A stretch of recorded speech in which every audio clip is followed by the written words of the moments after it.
अंगानि यस्य सकलेन्द्रियवृत्तिमन्ति पश्यन्ति पान्ति कल्यन्ति चिरं जगन्ति। आनंद चिन्मय सदुज्ज्वल विग्रहस्य गोविन्दमादिपुरुषं तमहं भजामि। श्री कुंज बिहारी श्री हरिदास। भक्तों, आज हम आपको विष्णु अवतार कथा में श्री राम भगवान के अवतार की कथा सुनाने जा रहे हैं। राम भगवान भारतीय सनातन धर्म में बहुत ज़्यादा पूजनीय हैं। भगवान विष्णु के प्रमुख 10 अवतारों की बात करें तो ये अवतार भगवान श्री राम का 7वां अवतार है। रामायण और अन्य ग्रंथों में इसका विस्तार से वर्णन किया जाता है। श्री राम का अवतार असत्य और अधर्म के विनाश के लिए तथा धर्म की स्थापना के लिए हुआ था। यह कथा न केवल धार्मिक बल्कि नैतिक और सामाजिक शिक्षा का भी स्रोत है। वैसे तो आप लोगों ने राम अवतार कथा पहले भी कई बार सुनी होगी, लेकिन यह कथा इतनी रोचक है कि हम जितनी बार इसे सुनते हैं उतनी ही बार यह हमें अच्छी लगती है। और इस कथा को आप जितनी बार सुनते हैं आपके उतने ही जन्मों के पाप नष्ट होते चले जाते हैं। चलिए हम कथा शुरू करते हैं। यह कथा त्रेता युग में शुरू हुई थी। त्रेता युग में राक्षस और असुरों का अत्याचार दिन प्रतिदिन बढ़ता जा रहा था।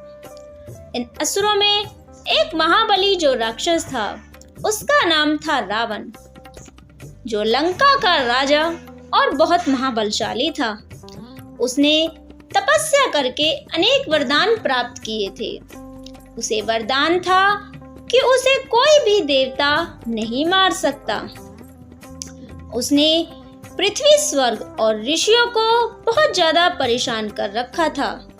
देवताओं ने भगवान विष्णु से प्रार्थना की। तब भगवान विष्णु ने देवताओं की प्रार्थना से मानव रूप में इस पृथ्वी पर अवतार लिया ताकि वह रावण और उसके जैसे बहुत सारे राक्षसों का वध कर सके। राम भगवान ने अयोध्या में दशरथ और माता कौशल्या के पुत्र के रूप में अवतार लेने का संकल्प लिया। अयोध्या के राजा दशरथ की 3 रानियां थीं, कौशल्या, कैकेयी और सुमित्रा। महाराज दशरथ को कोई संतान नहीं थी। उन्होंने ऋष्यशृंग मुनि से पुत्रेष्ठी यज्ञ कराया। यज्ञ के प्रसाद को तीनों रानियों ने ग्रहण किया। उसके बाद उनके घर में 4 पुत्रों का जन्म हुआ। कौशल्या से श्री राम, कैकेयी से भरत और सुमित्रा से लक्ष्मण और शत्रुघ्न हुए। श्री राम ने बाल्यकाल में ही अपनी सत्य, धर्म और मर्यादा की स्थापना का परिचय दिया। गुरु वशिष्ठ से चारों भाइयों ने शिक्षा ग्रहण की। ऋषि विश्वामित्र के आश्रम में श्री राम और श्री लक्ष्मण ने राक्षसी ताड़का और सुबाहु का वध किया और ऋषियों को यज्ञ में बाधा मुक्त किया। इसके बाद जनकपुर के राजा जनक ने अपनी पुत्री सीता के स्वयंवर की शर्त रखी कि जो भी शिव धनुष को तोड़ेगा उसी से सीता का विवाह होगा। जनक सभा में श्री राम ने शिव जी के धनुष को तोड़कर यह शर्त पूरी की और माता सीता से विवाह करा। उन्हीं के साथ उनके 3 भाइयों का विवाह माता सीता की 3 बहनों से किया गया। उसके बाद कैकेयी ने अपने 2 वरदानों का उपयोग कर महाराज दशरथ से भरत के लिए राज्य और भगवान राम के लिए 14 वर्ष का वनवास मांग लिया। महाराज दशरथ ने यह वर कैकेयी को दे दिए। श्री राम अपनी मर्यादा का पालन करते हुए अपने माता पिता से आज्ञा ले सीता और लक्ष्मण के साथ वनवास चले गए।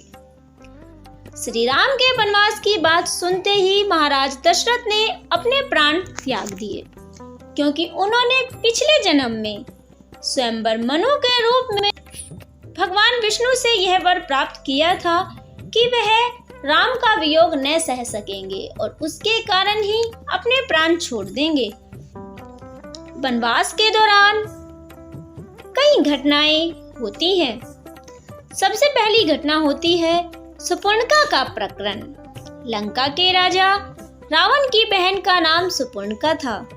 वह वन में राम और लक्ष्मण को देखकर ललायित हो जाती है और उनसे अपने विवाह की इच्छा प्रकट करती है। राम भगवान कहते हैं कि उनकी विवाह हो रखा है और वह माता सीता को दिखाते हैं। जब सुपर्णखा माता सीता की तरफ झपटती है तो लक्ष्मण उनके नाक कान काट देते हैं। इसके बाद क्रोध में आकर रावण अपनी बहन का बदला लेने के लिए माता सीता जगतजननी का हरण कर लेते हैं। सीता की खोज में राम और लक्ष्मण इधर उधर घूमते हैं।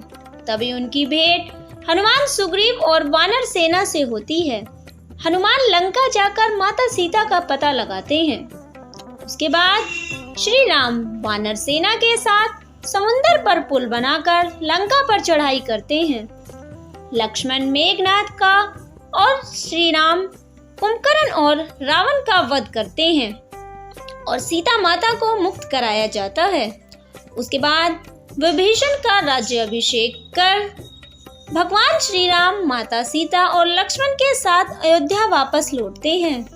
अयोध्या में उनका भव्य स्वागत मनाया जाता है। आज भी इसे दिवाली के रूप में पूरे भारतवर्ष में मनाया जाता है। श्री राम का राज्य अभिषेक होता है और राम राज्य की स्थापना की जाती है। यह राज्य न्याय, धर्म और आदर्श का प्रतीक माना जाता है। राम अवतार यह सिखाता है कि सत्य, धर्म और त्याग, मर्यादा का पालन जीवन में सबसे महत्वपूर्ण होता है। श्री राम को मर्यादा पुरुषोत्तम भी कहा जाता है, क्योंकि उन्होंने आदर्श जीवन जीने का मार्ग दिखाया है। यह कथा हर युग में मानव समाज को प्रेरणा देती है, जीवन जीने के मूलभूत सिद्धांतों की शिक्षा प्रदान करती है। श्री राम की कथा हमें सिखाती है कि हमें अपने जीवन में किस प्रकार अपने रिश्तों को निभाना चाहिए।